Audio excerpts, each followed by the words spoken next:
Que a paz do Senhor esteja com você. Que a paz do Senhor esteja em cada um de nós. Que a presença do Altíssimo seja constante em sua vida, em nossas vidas. Amém. Hoje, o Senhor me trouxe ao livro de Mananciais no Deserto. Mananciais no Deserto, o nome do livro. Do dia 9 de abril. E hoje é 15 de maio. Mas eu vou aonde o Senhor me manda. Onde o Espírito Santo vai me conduzindo, eu vou de acordo com a vontade dele. E hoje ele colocou que todas as coisas me sobrevêm. Gênesis 42, 36. Todas as coisas me sobrevêm. Quem falou isso? O pai de José. Lá em Gênesis, no capítulo 42, no versículo 36, ele disse assim. O contexto primeiro. Jacó havia fome e Jacó foi obrigado a mandar os seus filhos para o Egito para comprarem alimentos. E aí os filhos de Jacó foram ao Egito comprar alimento. E lá o Senhor tinha feito uma coisa maravilhosa na vida de José. O Senhor tinha primeiro ensinado a José a administrar e o Senhor revelou o sonho de Faraó. E a solução do problema que o sonho trazia. O sonho trazia um grande problema, que haveria 7 anos de muita fartura, mas depois o Egito sofreria 7 anos de muita fome, de muita seca, de miséria. E aí o Senhor revelou o sonho, porque eu não quero contar a história de José hoje. Eu quero mostrar que tudo, sem exceção, coopera para o bem daqueles que amam a Deus. E aí, Jacó tem que enviar os filhos para lá, para que se cumpra a palavra de Deus. Aquele sonho que José teve ainda rapazote, que os irmãos ficaram foi com raiva. Quando ele era um feixe que estava em pé e os feixes, que eram os irmãos dele, se dobravam para ele. E eles foram lá se dobrar a José, pedindo a José o alimento. Se cumprindo o sonho que Deus revelou a José, que não era um simples sonho, mas uma revelação. E aí, eles foram, José se surpreende, se emociona demais com a presença dos irmãos. Vem tudo na memória dele, quando os irmãos venderam ele, vem tudo. A preocupação com o irmão caçula, Benjamim. E aí, para garantir, ele primeiro pergunta como está, se o pai daqueles homens ainda vive. Tudo querendo saber, o meu pai está vivo? Mas ele pergunta, o seu pai ainda vive? Ele diz, vive. E ele fala do irmão de José, do filho de Raquel. E aí ele diz, eu vou manter aqui um dos seus irmãos, um vai ficar aqui, e vocês vão voltar e vão trazer o seu irmão mais novo. Ele queria ver o irmão dele. Mas ali eles não entenderam nada. E pensaram até que era uma armadilha, porque ele devolveu todo o dinheiro. Ele vendeu os cereais, mas devolveu o dinheiro. Colocou nas mochilas. E aí, eles avisam ao pai que tem que levar Benjamim, porque Simeão ficou lá. E o pai fica muito desesperado e diz, vocês vão me deixar sem filhos. José se foi, Simeão se foi, E agora querem levar Benjamim? Todas essas coisas acontecem contra mim. Esse foi o pensamento de Jacó. Deixa que Deus ia fazer tanto bem a ele. Porque vocês sabem como tudo se desenvolveu aqui. José perdoa seus irmãos, leva o seu pai para o Egito, e o pai é tratado com toda a regalia, com todo amor. E o pai vive ainda um bom tempo com ele, tem a alegria de rever o filho, tem o reencontro deles, tem tudo. E aí depois que Jacó morre, com o coração aliviado, porque viu que o seu filho não foi alimento de animais selvagens, como os filhos dele tinham mentido, enganado o pai, dizendo que um animal selvagem havia devorado José. E ele teve com aquele filho, ele abençoou os filhos daquele filho que ele pensava que nunca mais ia ver. E ele tem uma morte tranquila. E quando ele morre, os irmãos de José pensam, agora ele vai nos atacar. Porque eles sabiam o que tinham feito com José. E eles pensavam, José não fez nenhum mal contra nós, em consideração ao nosso pai, mas agora o nosso pai morreu. E aí eles falam o seguinte, aqui já é no Gênesis 50, no versículo 19 e 20, eu vou ler. Os irmãos desesperados faz, eis-nos aqui, somos seus servos, com medo de que José fizesse com eles o que eles mereciam. Mas José tinha muitas características de Cristo. Mas José respondeu, não tenham medo. Será que eu estou no lugar de Deus? José diz. Ou seja, parem de me imaginar como aquela... Eu não sou isso. E outra coisa, ele tem o temor a Deus, o amor a Deus. E ele acalma os irmãos, no lugar dele ter aproveitado e ter dito, vocês bem que mereciam. Não, ele disse, não temam. Será que eu estou no lugar de Deus? Vocês, ele diz aos irmãos, vocês, na verdade, planejaram o mal contra mim. Porém, Deus o tornou em bem. Eita! Deus transforma aquele mal em bem. Deus transformou a maldade dos irmãos de José num bem grande. Fez de José um grande homem no Egito. Ele era o segundo homem no Egito. Então ele mostra que Deus transforma. Lembrem-se, quando tiverem numa situação difícil, leiam Gênesis 50, no capítulo 50, no versículo 20, quando José diz, vocês, na verdade, planejaram o mal contra mim, porém Deus o tornou em bem, para fazer como estão vendo agora, que se conserve a vida de muita gente.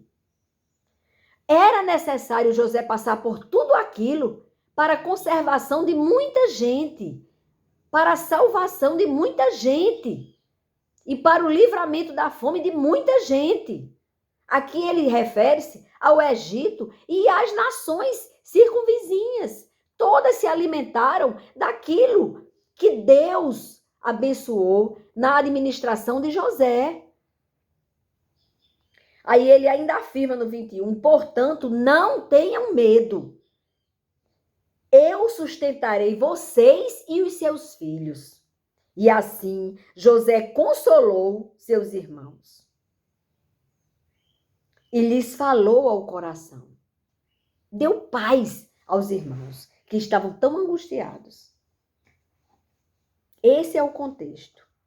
Por isso que aqui o autor do livro Mananciais no Deserto disse, muitas pessoas estão querendo poder. Mas como se obtém poder? Outro dia, passamos por uma casa de máquinas onde certos aparelhos são movidos por eletricidade. Ouvimos o ruído de inúmeras rodas e perguntamos ao nosso amigo como é produzida a energia. Bem, disse ele, pelo giro daquelas rodas e a fricção que produzem, a fricção cria a corrente elétrica. E assim é, quando Deus quer trazer mais poder à nossa vida, Ele nos traz mais pressão. Ele está fazendo gerar a força espiritual através de uma forte fricção. Alguns não gostam da operação e procuram escapar da pressão em que se encontram, em vez de obter o poder de usá-lo para se erguerem acima das pressões, para terem a força que vem do Espírito Santo de Deus. No lugar de fugir da provação, devemos glorificar a Deus na provação e aprender o máximo daquele sofrimento, daquela provação. Para o verdadeiro equilíbrio de forças, é necessária a oposição. As forças agindo em oposição uma à outra mantém nosso planeta em órbita. Uma impelindo a outra repelindo. Duas forças. De tal forma agem e reagem. Em vez de sair voando pelo espaço, a Terra segue sua órbita equilibrada em volta do Sol, por causa da gravidade, da lei da gravidade que Deus fez existir. Ela que mantém a Terra na órbita, no tempo certo, no lugar certo, fazendo o movimento certo em volta do Sol. Olha a grandeza de Deus. Assim, Deus guia a nossa vida, do jeito que Ele faz com a Terra. Da mesma forma que Ele faz com a Terra, Ele faz em nossa vida. Não basta termos uma força propulsora, precisamos igualmente de uma força de repulsão. E assim, Ele nos contém, o Senhor nos contém. Ele nos ensina.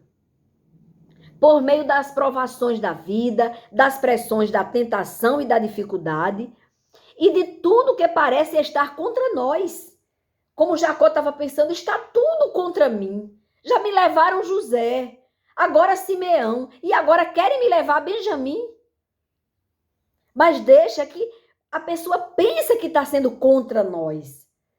O que estamos passando é em nosso favor, é para o nosso bem. É Deus trabalhando para o seu povo. É Deus nos forjando, nos fazendo homens e mulheres dignos de viverem eternamente com Ele na glória. Deus nos permite passar por isso para nos formar, para nos transformar em pessoas dignas de andar com Ele no seu reino eterno, de sentar com Ele na sua mesa.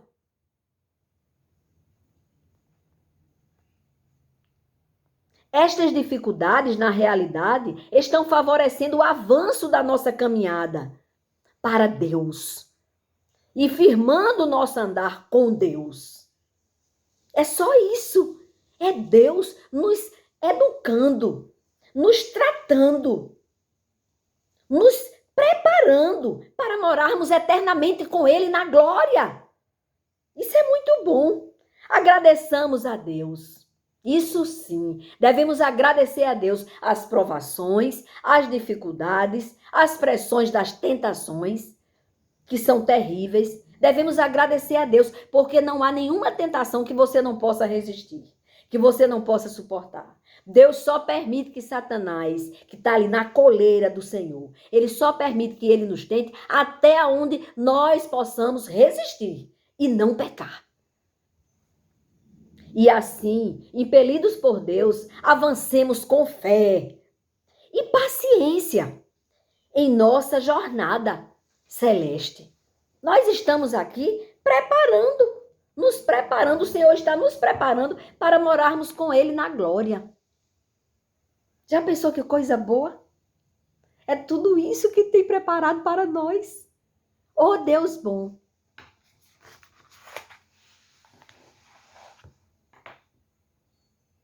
Irmãos, o Senhor Jesus, ele nos chama hoje para uma consciência que ele deu a Paulo quando Paulo escreveu para os romanos. No livro de Romanos, você vai encontrar um versículo que fala muito. Paulo disse no versículo 28 do capítulo 8 de Romanos: sabemos que todas as coisas cooperam para o bem daqueles que amam a Deus, daqueles que são chamados segundo o seu propósito.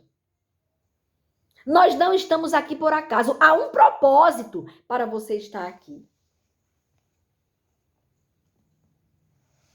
Há um propósito, há um plano do nosso Senhor. Por isso que nós estamos aqui. Glória a Deus por isso. Porque existe um motivo de estarmos aqui. E hoje eu chorei de alegria quando eu vi o vídeo que Gleice mandou para mim. Do nosso amado Darcos Alexandre. Oh, aleluia, glória a Deus. Ele recebeu alta. Depois de 67 dias internado. E 2 vezes ele ficou na UTI. Durante dias na UTI. Os médicos não acreditavam na recuperação de Darcos Alexandre. Mas Deus acreditava. E ele nos convenceu.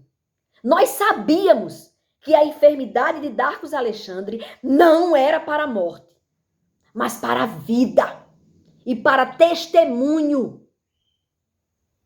Ele deve testemunhar. Ele é policial militar. Ele deve testemunhar na polícia militar o que Deus fez, como Deus trabalhou, quantas pessoas foram transformadas neste processo tão doído, tão sofrido, de 67 dias no hospital. Mas o Senhor deu alta a Darcos Alexandre. Aleluia! Glória a Deus! Deus pode. Deus faz. Deus é o amor. E quando Deus tem um propósito, não se preocupe que vai se cumprir. Oh, aleluia! Tem tanta coisa boa, Darcos Alexandre, para você fazer. Tem tanto serviço. Tem tanta gente precisando do teu testemunho. Não fique quieto. Descanse, se recupere. Deus está renovando tuas forças a cada manhã. Muito em breve, você já estará até exercitando. Começa caminhando, depois vai trotando, depois vai correndo. E assim você faça, espiritualmente falando. Oh, aleluia! Comece aprendendo a palavra de Deus, porque se você não conhecer, não dominar a palavra de Deus, não tiver conhecimento dela, você não pode amar a um Deus que você não conhece. Primeiro, se aprofunde mais, faça como eu. Eu pensava, eu já tinha lido a Bíblia algumas vezes, e eu pensava que sabia. Até a madrugada do dia 22 de março de 2020, quando o Senhor me chamou para este ministério, aí foi que eu entendi que eu não sabia de nada ainda. Eu ainda estou aprendendo. Eu ainda estou caminhando e devagar. Mas eu chego lá na corrida. Eu chego porque eu amo demais. Ele se revelou para mim. Oh, aleluia.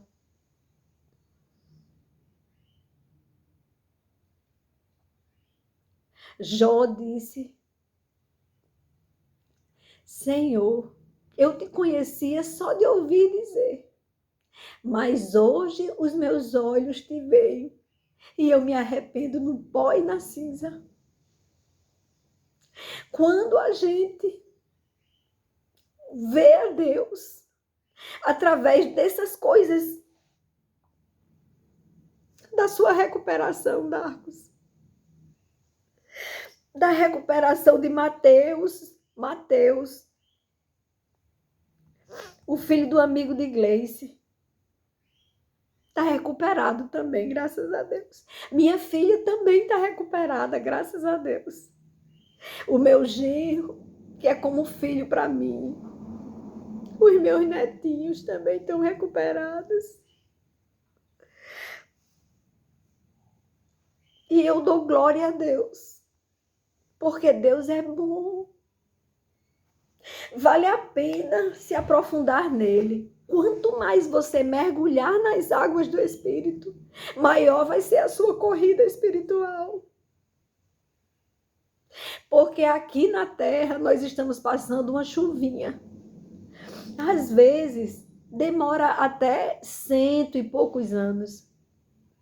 Mas tem uma eternidade para vivermos. Tem uma eternidade nos esperando. Então devemos ter o nosso coração firmado nele, no Pai da eternidade, no Autor de nossas vidas, no seu trabalho, na sua função. Muitas vezes você é tentado até a, naquela situação, você ser tipo um Deus para aquela pessoa que você está aprendendo. Mas lembre-se, ele é apenas alguém que precisa de Deus, como você e eu. E faça como José. José disse aos irmãos, eu não sou Deus. Então, que Deus abençoe você. Que você seja aquele policial que o Senhor estendeu a mão e abençoou com mais vida. Porque o plano de Deus está se cumprindo na sua vida. Entre no processo de santificação. É um processo. Também estou nele. Preciso tanto das misericórdias do Senhor para conseguir me manter no caminho. Preciso tanto. Vamos continuar fazendo a vontade do Pai. Cada dia de forma melhor. Tentando imitar a Cristo. Isso mesmo. Esse é o plano de Deus na sua vida. Eu louvo a Deus pela sua recuperação. E eu peço a Deus pela recuperação de todas as pessoas que estão internadas agora. Que Deus restabeleça a saúde destas pessoas que estão ali, precisando do fôlego de vida que só Deus pode dar. Que Deus chegue ali. E que Deus chegue em todos os lares, em todas as vidas, para que as pessoas sejam libertas do vírus mortal, da incredulidade, do pecado, e também os livrar do vírus desta pandemia. Livrai-nos, Senhor. Que venha o teu reino sobre nós, que venha o teu favor sobre toda a terra, sobre toda a humanidade. Todos nós precisamos de ti. Pedimos, Pai, a tua cura. Sara o nosso espírito. Lava nossa alma. Tira todo o lixo e nos dai, Pai, uma nova vida, onde o Senhor realmente seja Senhor. Onde a tua vontade prevaleça sobre a nossa vontade. É no nome do teu Filho que morreu por nós, que disse, Pai, se possível, afasta de mim esse cálice, mas que seja feita a vossa vontade, que sejamos como Cristo. Que o Senhor administre, dirija as nossas vidas e nos livre de todo o mal. É o que te pedimos, Pai, e já te agradecemos. No nome do teu Filho, Jesus, o Cristo, aquele que se entregou por nós e que está vivo intercedendo por nós, à tua direita. Amém, Senhor. Amém. Amém, igreja. Deus é bom. Deus é maravilhoso. E lembrem-se, tudo coopera para o bem daqueles que amam a Deus. Amém? Fiquem com Deus.